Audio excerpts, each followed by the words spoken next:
Yang pertama memang untuk menuntut ilmu, mencari ilmu, meminta keridhaan daripada guru-guru kita. Yang kedua juga ingin taqarrub ilallah, mendekatkan diri kepada Allah Subhanahu wa taala dengan bergaul bersama orang-orang yang soleh. Khususnya untuk di Tangerang Raya, kesannya mendalam banget karena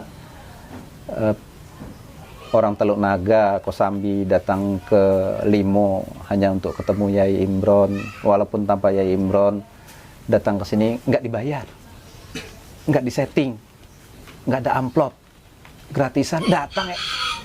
PP, tol berapa, bensin berapa, belum mogoknya, belum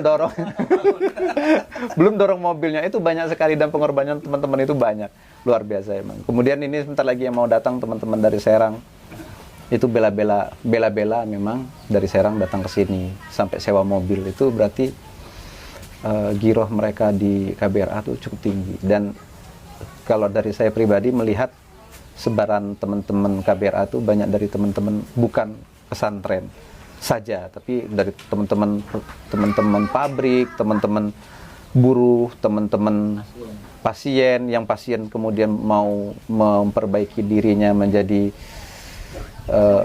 memperbaiki dirinya baik dari fikih maupun enggak, kemudian menjadi peruqyah, itu enggak gampang. Memang banyak stereotipe di sana, masa peruqyah masih kemasukan. Ya, memang mungkin, tapi kalau nunggu baik, ya kapan akan jadi baik. Yai jadi seperti ini kan mulai dari nol dulu dengan belajar banyak-banyak. Di salah satu live-nya Yai bilang, belajar dari pengalaman dan pengamalan. Nah, di keluarga saya itu banyak masalah yang aneh-aneh lah gitu ya. Mungkin masalah gaib gitu ya. Mungkin bisa dibilang berkaitan dengan hal-hal gaib gitu ya. Dari mulai dulu ibu saya, terus terakhir ini bapak saya gitu. Nah, ketika itu di bulan Maret abah udah nggak ada gitu. Nah, di situ jadi perenungan yang sangat dalam buat saya gitu. Akhirnya di suatu malam setelah sholat, saya tidak tahu ya itu omongan atau cuman kertek di hati gitu. Nanti kamu akan ketemu suatu komunitas yang ketika kamu ketemu dalamnya di situ gitu. Akhirnya setelah itu terus lanjut sholat subuh, setelah subuh biasa buka handphone di YouTube, tiba-tiba ada YouTube-nya Kiai Imron yang kasus Sukma hilang selama 8 tahun itu. Nah di situ kepo tuh ya, cari tentang KBRA itu apa gitu. Akhirnya cari, kebetulan setelah itu pelatihan gitu, ada pelatihan, ternyata ada pelatihannya gitu. Nah saya telat gitu, akhirnya saya nunggu tuh sebulan kemudian ada lagi pelatihan gelombang kelima gitu. Nah saya ikut pelatihan, sudah alhamdulillah setelah di KBRA lebih positif lah pikirannya, lebih adem gitu, dan ketemu para praktisi yang menginspirasi bagi saya. Sebelum saya bergabung dengan KBRA itu, saya udah berkecimpung di mana-mana di dunia perdukunan ya. Jadi karena pingin sakti, jadi cari ilmu-ilmu dukun. Udah awalnya kenal dulu dari dukun si A, kemudian ke dukun si B. Makin nggak ada yang ampuh, cari lagi yang ampuh. Bahkan terakhir itu ke dukun Banten. Saya ketemu dengan teman saya, Pak Bambang namanya. Alhamdulillah beliau juga sudah bergabung di KBRA. Saya dikenali dengan Pak Ustadz Sobah ya. Saya masih ingat pertanyaan yang pertama kali diajukan oleh Pak Ustadz Sobah tuh. Pak Ucok, sholatnya sering lupa enggak? Itu yang nggak pernah saya lupakan itu pertanyaan itu. Nggak pernah Ustadz. Cuman kalau saya sholat terus, tapi begitu pulang kantor ngamuk sama istri, ngamuk sama ada ipar gitu kan di kantor. Kalau sholat itu lupa rakaat sering banget. Sering banget. Sekarang alhamdulillah udah enggak lagi. Dan kadang-kadang ketika sebelum gabung di KBRA, saya sering banget ngerasain apa ya, berada di sekitar orang banyak tapi diri ini seperti kayak kosong gitu, sedih kayak gitu, mungkin kayak ada sesuatu yang hilang. Dan alhamdulillah kemarin sudah dilakukan apa ya, pelatihan, lalu diruqyah juga bersama Ustadz Soba, lalu dibantu dengan rekan-rekan yang lain. Alhamdulillah seperti punya keluarga yang benar-benar lengkap kayak gitu, karena kan setiap manusia itu butuh juga orang untuk yang memberikan bimbingan yang lurus. Dan alhamdulillah ketika di KBRA seperti ada yang mengarahkan untuk menuju ridhonya Allah. Mungkin kebetulan Pak Ustadz datang ke rumah dengan Kang Asep. Nanti kata Pak Ustadz, ikutin aja apa yang saya instruksikan. Dibacakan doa sama Ustadz Soba. Yang muntah-muntah itu bukan saya, tapi istri saya. Istri saya muntah-muntah. Saya bilang, saya yang bermasalah, tapi istri saya yang muntah-muntah gitu kan. Saya nggak percaya waktu itu. Habis itu berjalannya ruqyah, ya, doa. Saya ditotok sama Kang Asep sampai pinggang saya kebakar. Saya nggak percaya lagi. Ini ilmu apa ini gitu kan?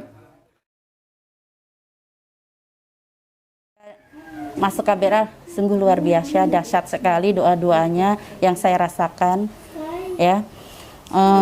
Jadi ketika saya bisa menghadapi anak saya yang tadinya kalau malam suka ngamuk gitu ya, atau misalnya suami saya yang kakinya sakit, jadi kita saling tolong menolong gitu ya. Ketika mendapat serangan lagi, jadi udah tidak panik lagi seperti sebelumnya ya. Kalau sebelumnya kan ketika diserang ya mungkin sama seseorang yang mungkin merasa iri, targetnya waktu itu suami saya, karena bantu suami mengobati jadi saya kena gitu kan, jadi dihantam juga.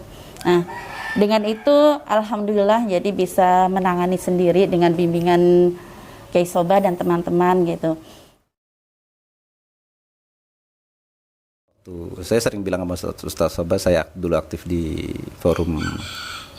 salah satu forum di Kaskus itu, memang saya sering keluar malam. Antara mengizinkan sama tidak itu banyak membiarkan. Ya wis lah ngono, wis bojoku dhewe kan. Jadi dibiarkan. Tapi kalau kali ini ikhlasnya lebih banyak. Ya apalagi pas kemarin saya sempat bilang kalau memang nggak ikhlas doakan suaminya husnul khotimah. Sudah memang keretak hatinya nggak masuk, saya harus berangkat, doakan suaminya husnul khotimah. Konsepnya sudah itu.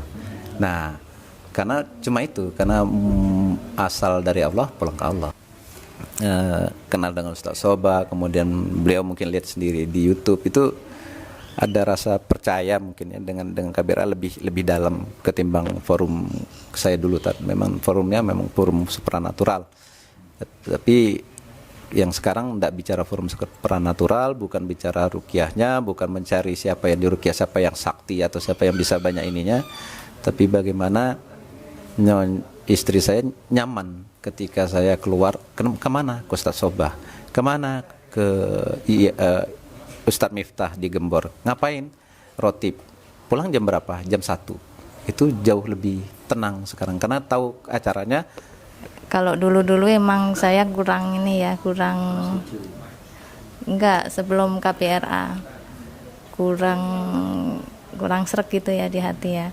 Cuma kalau sekarang ikut KBRA itu dengar suami baca apa? Roti, baca apa gitu. Saya juga jadi senang.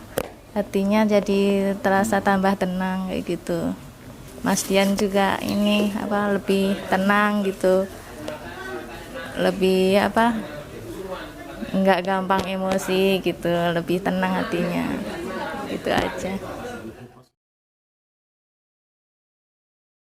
Nah tiba-tiba badan menjadi panas lagi gitu, ini ada apa gitu. Ternyata memang itu mungkin bisa dikatakan cuman asumsi gitu. Jadi kalau hubungannya dengan jin itu dia berhubungan juga dengan asumsi kita. Ketika kita berasumsi bahwa jin itu kuat, maka mereka akan menjadi kuat gitu.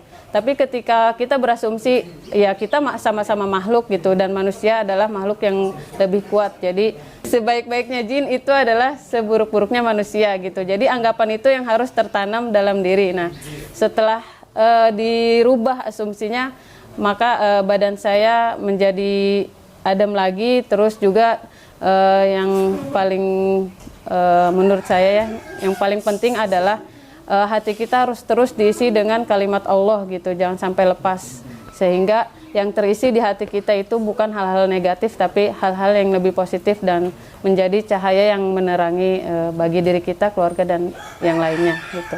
Kang Dani lagi dengan Kang Tap ceritanya bahwa secara visual beliau melihat ketika orang KBRA itu memang pasukannya katanya nih perlu diklarifikasi lagi entah benar apa enggak.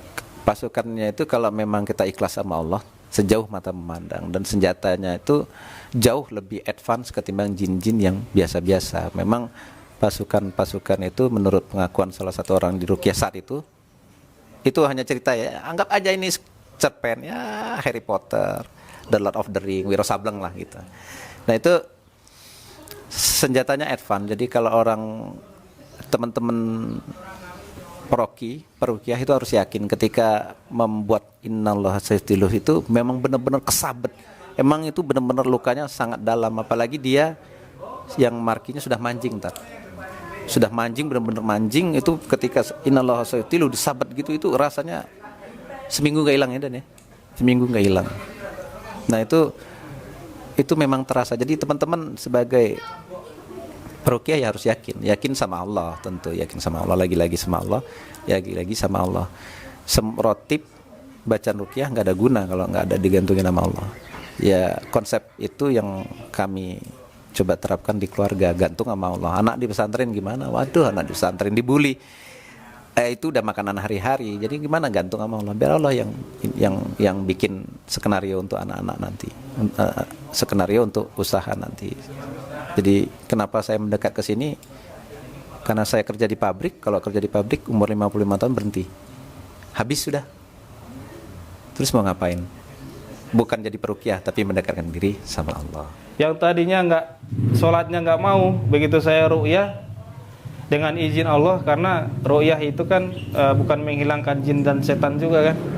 Jadi memperbaiki hati kolbu ya. Makanya terapi dengan Al-Quran ya. Olah hatinya dengan olah hati Al-Quran gitu. Jadi ceramah yang dikasih materi yang kasih Ustaz Sobo itu saya sampaikan juga ke mereka gitu kan. Jadi mereka tersentuh hatinya gitu. Kebetulan di bulan suci Ramadan gitu.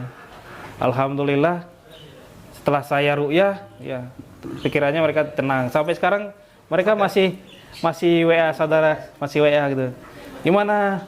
Ini kita alhamdulillah sholatnya sudah membaik. Tadinya bolong-bolong ya. Sekarang alhamdulillah sholat 5 waktu sudah membaik, alhamdulillah. Ya. Atas wawancara saya ini itu juga baru kenal saya, ditodong cerita kayak gini itu kacau tuh. Ini ceritanya mau video atau podcast ini?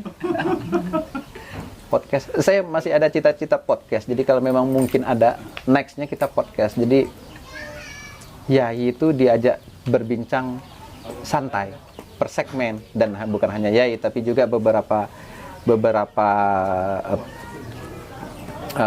praktisi yang lain.